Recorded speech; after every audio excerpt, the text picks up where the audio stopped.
Bitcoin is showing undoubtable strength on the short term and the macro charts. In today's video, we are going over the bullish invalidations of the current price action, the short-term expectations, and everything else in between.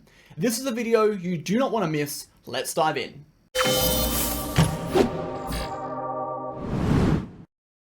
Okay, MegaWhale team, welcome back to the channel. Thank you for tuning in. I hope you're all having an amazing day today. In today's video, we are taking a look at the short-term and the macro price action, going over bullish invalidations, the total cryptocurrency market cap, short-term expectations, and whether or not Bitcoin will likely see a short-term correction.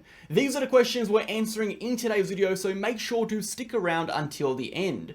Before we do get into it, smash that like button, hit that comment button, and subscribe to the channel. We post daily videos of Bitcoin focusing on the facts, the data, the technical, and the structural information. No hype, no BS, no emotion, pure raw TA. If that is the kind of content you are interested in, join us on Telegram. It is the first link down below. You'll get access to charts, updates, videos, educational posts, news events, and everything you need to stay in the loop of cryptocurrency with Bitcoin and the relevant economic news. If you are interested in taking your trading to the next level, join us on VIP. We post trading setups with exact entries, exact targets, exact stop losses, trade justification, exclusive analysis, and so much more. Alongside all of this, you'll also get access to our group chats, our general chat, trading chart and education chat, news, trade setup, daily video, and help chat. If that is what you're interested in, go ahead and contact me in the pinned comment of the free channel by clicking my name or these links for more info. Let's go ahead, guys, and dive into the video. So taking a look at that market data to start on, 24-hour volume is down 22%, sitting at 135 million. 24-hour liquidations are down 25%, sitting at 144 million. Of the 144 million in liquidations, 83 million have come from longs and 61 million have come from short positions. Taking a brief look at the last 24 hours of price action, we can see Bitcoin has been able to break above that critical level of resistance, which is the 61.3 to 61. Should I say 63.1 to 63.8k resistance. You can see in prior instances, when we broke through this resistance, we saw a strong directional continuation higher. And of course, when we rejected and broke down from this level of support, we saw directional continuations lower. So now that we have actually broken above here, it is absolutely paramount that we are able to sustain above this level. And while we sustain above this level, we do not expect any short-term corrections. If we were to correct below this level of support, we'll be discussing where Bitcoin is likely to go to and what implications that short-term correction could have on the macro expectations of Bitcoin.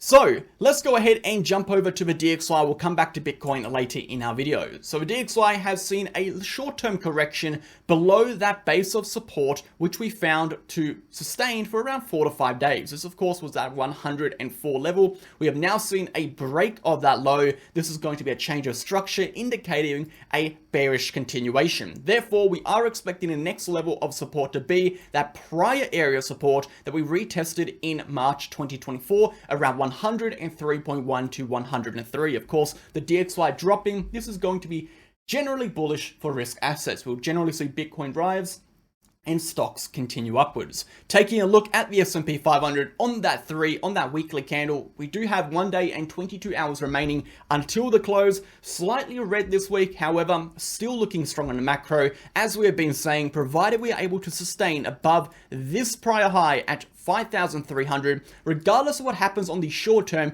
we expect macro directional continuations upward to that $6,000 region. Until then, very much bullish. That is it for the broader updates. We'll jump over to the economic news. We do have some major economic events coming out. We do have our PCE data, our personal income and spending data on the 26th. That is going to be in 8 days time. And most importantly, we have got the interest rate decision on the 1st of August, a massive event which is going to significantly determine the short-term and the macro direction of the price action. Keep your eyes peeled for that. Without further ado, let's go ahead and jump into Bitcoin. A quick word from today's video sponsor before we do. I wanted to briefly interrupt today's video to discuss the two exchanges we use on this channel, BitGet and BingX. So which exchange should you sign up to? If you look to the right hand side of the screen, you're going to see the list of differences in relation to KYC requirements and the countries these exchanges offer services to. The first link down below being the BitGet link and the second link down below being the BingX link. No matter which link you sign up to, you're going to get up to 15% discounts on your trading fees, up to $5,000 in trading rewards, and of course, you'll get access to every single MegaWhale exclusive bonus campaign we run on these exchanges. Alongside that, BitGet and BingX are incredibly similar. They are both ranked top 10 in terms of trading volume. They both have extensive liquidity pools and market pairs offering up to 125x leverage. And most importantly, they both offer protection funds for their users to protect you against any third-party hacks. So get started now and support the channel by clicking the links below. Thanks for listening. Okay, MegaWhale team, let's go ahead and jump right into the price action for Bitcoin, and we're starting on the daily chart. What we can see here is within the last 48 hours, Bitcoin was able to close that RSI pivot above the downtrending resistance of that RSI trend line, which we have been under since late February 2024. This has been around a 4-month-long downtrend for the RSI, which we have now officially broken out of, indicative of a positive momentum shift. This represents that during the entire time of price action since that February 2024 start, we have been falling. We have been dropping in momentum. The momentum has been negative and it has been reducing. However, this will be the first indication that momentum during this entire cluster of price action has finally turned back positive. This is a fantastic indication that the buyers are stepping back in and the price action has not only created that bottom, but is gaining enough strength to potentially push higher, provided these short-term charts are able to sustain. So that is a very fantastic indication here, guys. Again, provided we see the RSI sustain above this level, we are expecting Bitcoin to continue to retest those equal highs, that range high of the horizontal range, to expect then a continuation higher if we break out from. So to start the video, the RSI has broken out. It has now validated that breakout as we have seen the close, and provided we sustain above that trend line, we are expecting higher prices.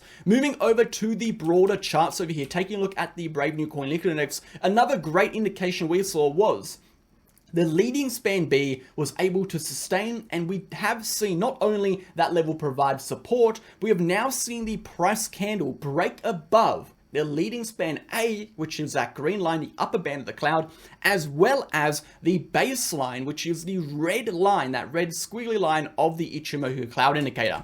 This alongside with a positive momentum shift on the daily chart, on the weekly, on the 3-day chart for the traditional RSI, as well as that bullish crossover that we saw on the stochastic RSI the prior time we crossed or retested the leading span B. We have 4 points of major bullish confirmation that not only this was the local bottom, that we could potentially see directional continuations higher. A fantastic move here for Bitcoin here. And again, these indicators, from what we have seen historically, have been mostly accurate if we look back at what they have indicated in the past. A break above that baseline at the point of which we break over the conversion line generally is indicative of a strong reversal in price action, which is suggested that the buyers are stepping back in, and when we have that positive momentum behind us, which we do, we are very likely to see those directional continuations upwards, provided that short-term news events or any major news events don't significantly interfere with the perceived systematic risk of the market and push the market in directions of which the charts are not yet indicative of. Remember, price action is a representation of buyers and sellers. Buyers and sellers are real people, institutions, retail, whatever.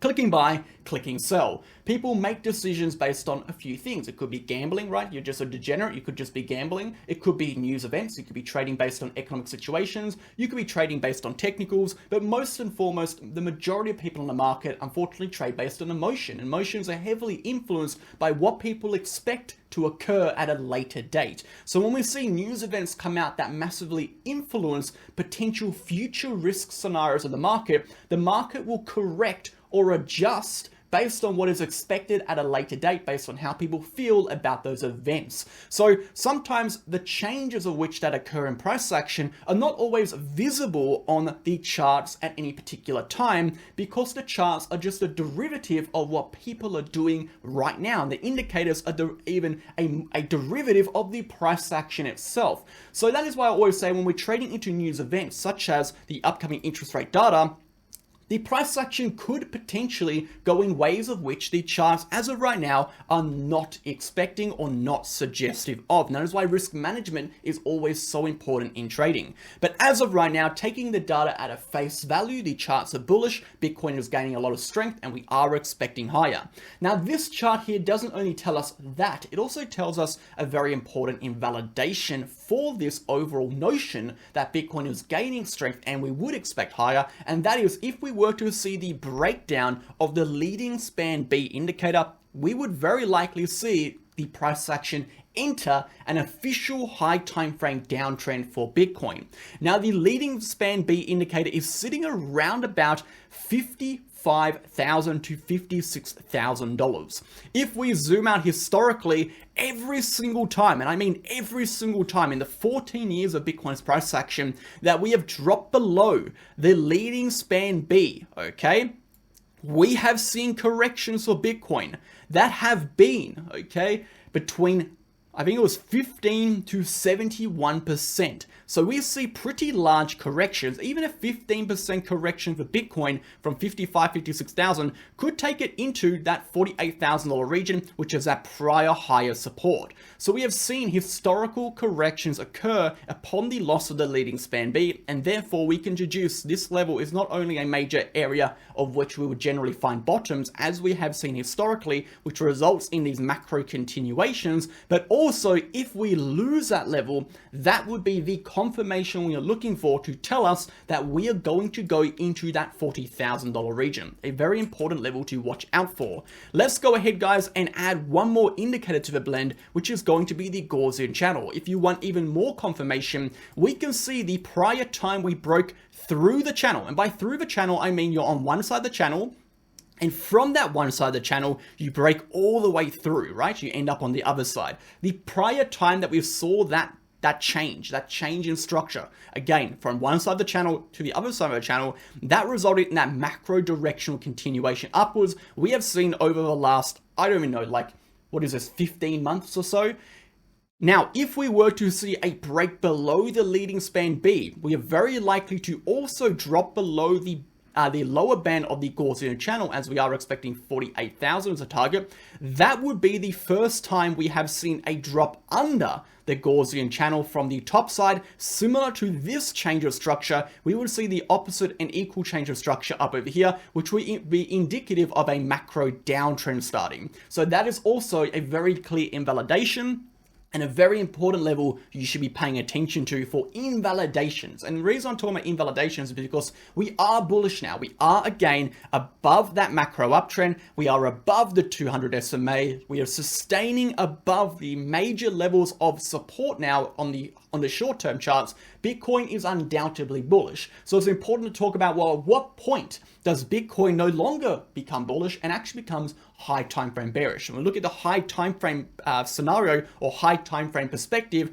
these are the levels that you should be watching on the high time frame charts. Let's now talk about the short-term time frame charts. So what level will Bitcoin need to break below to become bearish on the short term? And then we'll discuss what is happening and what we expect to happen, yada, yada, yada. So if we were to see a break underneath, most importantly, 58.3K, we would likely see Bitcoin correct into this lower region of support. Now notice this lower region of support will result in the leading span B breaking on the weekly, but it will not result in the Gaussian channel lower band breaking on that weekly chart, sorry, the 3-day chart.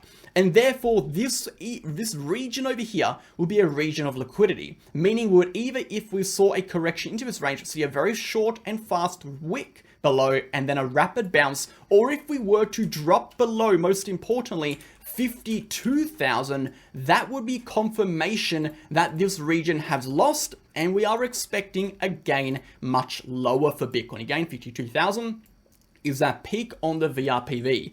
So if you are a bear and you're waiting for the price to go down, I wouldn't be holding your breath until we drop below 58.3. Until then, Bitcoin is very bullish. Let's talk about that. Bitcoin was able to break out of a 5-week long downtrend. We have seen some major bullish signs occur. We have seen the breakout of the 50 EMA, the first time since we lost that 50 EMA back in June 2024. Okay, this is about a 4-week period. Again, we broke down, we saw a downtrend, we're breaking up, we're seeing an uptrend develop. Not only that, we have also broken through that major area of resistance. Again, when we broke through, we saw directional continuations. We are breaking through this region as we speak. And at the current moment in time, we can see we have just closed that daily candle above this area of support, which is suggesting that this area at 63.1 to 63.8 is testing as support. And most importantly, at the moment, it is sustaining as support. And while we sustain this level of support, we expect the price action to continue directly towards that 72,000 region. Again, it's not going to be one big green candle. If we look at the VRPV range, we have a whole bunch of volume that is built up within this region. It is likely going to be a slower than expected grind upwards. But while we remain above that level, it is an upward move nevertheless. If we were to drop underneath that 63.1k level, that is when we would expect a short-term correction to start to develop. Where will we be looking for targets? We would be looking for these gaps in the VRPV and these peaks in the VRPV. So primarily 61,000, 60,000 psychological levels, and then finally 58.3. Once more, the entire range between 58.3 and 63.1. Yes, the price is different. But what does it mean? Regardless if the price is at 62.3 or 60.8 or 59k, the position of the price action is really irrelevant. It is what it means. And what it means simply is that Bitcoin is between a high time frame level of resistance and support. So no matter where Bitcoin corrects to within this range, provided the 58.3k is able to sustain, it is really irrelevant what is happening in the short term. The macro expectation is still going to be upwards. That is important to note as well. So let's take a brief look at the higher time frame and jump to the immediate price action, then wrap it up. As we can see, guys, Bitcoin is going to be experiencing that macro directional continuation above the 72,000 resistance. For us to expect that move, we need to see the price break into that region, and most importantly, above that region. And for that to occur, Bitcoin is going to need to sustain above, ideally, 63.1 and 58.3. On the short term, let's take a look at the short-term price action now, jumping down to an hourly chart. We can see some indications of weakness developing, right? And it's funny that when we see these large rallies, Bitcoin went up, what, $8,000-$9,000. Even yesterday or the day before, we saw a small little correction, guys, and everyone was panicked. Everyone was panicking, oh, it's going to correct, it's going to crash. What happened? We push higher, we liquidate all of these shorts that were taken, and now we're coming back down. So it is normal to see pullbacks in uptrends, and it's important that when you justify or base your decisions to take shorts, you're not just taking it because Bitcoin looks overextended. Why do you think Bitcoin looks overextended? What data are you using to justify that Bitcoin is overextended? Or does it just look like it's gone up a lot? And because it looks like it gone up a lot, it must be a good short. You have to start thinking in terms of, what the price action is doing and why is it developing this way, rather than what it looks like. Because what it looks like, if we're basing our decisions on what things look like, we can be very biased. We can look for patterns that particularly don't really exist just to fill our, our internal biases of what we want to occur. There's a whole bunch of things. So we always have to support our claims of data. And the best way to support your claims of data is not only have a claim and then try to justify it, but try contest it as well. Look for the negatives, look for the invalidations of your decisions, and those invalidations, even if don't occur, can provide a basis of where you set your stop losses or when you can look to exit your positions in case they go in the wrong direction. So there's no harm in trying to contest your own ideas, because worst case scenario, you develop a good exit strategy. Best case scenario, it doesn't happen and you make profit. So looking at a scenario like this, guys, we can see some indications such as we have a bearish divergence developing over here. Now, I haven't looked at RSI, but I'm just going to assume we do. Yep, there it is. We do have a bearish divergence developing. Okay, so we've seen a bearish divergence, which is an indication of exhaustion. What are we seeing now? We're seeing the price action on an hourly break under the 50 EMA. We are sustaining under the 50 EMA. This is an indication of weakness. So we have, again, exhaustion, and we have some weakness developing, which is essentially another word for that the buyers are losing strength over the sellers. The sellers are gaining strength over buyers, which is pushing the price action downwards, and we'd expect the price action to continue downwards until we reach an area of demand of which the buyers are able to sustain and push the price action back upwards. And ideally, that is going to be the region within the 61.3 to 63.8 region. And if not, we have got this little liquidity pocket under 62.8 to 62.3. So we're looking for a short-term correction like that before we see continuations. If we were to lose the sell side liquidity of that prior correction, which is going to be this low wick at 62.3, a loss of that level would be confirmation for a stronger correction downwards. So that would be a representation that the price action was unable to sustain above these levels, and it is likely going to come down to retest some of these buy side liquidity levels at 59 to 60,000. That is a short-term expectation, guys. Remember, even if we see that play out, the most important level to sustain above is going to be that 58.3K level. So even if we see that play out, we expect continuations higher. The most logical direction for Bitcoin right now would be a continuation into this pocket. A loss of the pocket will be expected continuation downwards, and if we break back above that pocket, expect a continuation upwards. Break above 66K, expect a strong continuation upwards. That is it, guys. Thanks for tuning in, and we'll catch you in the next one. Cheers.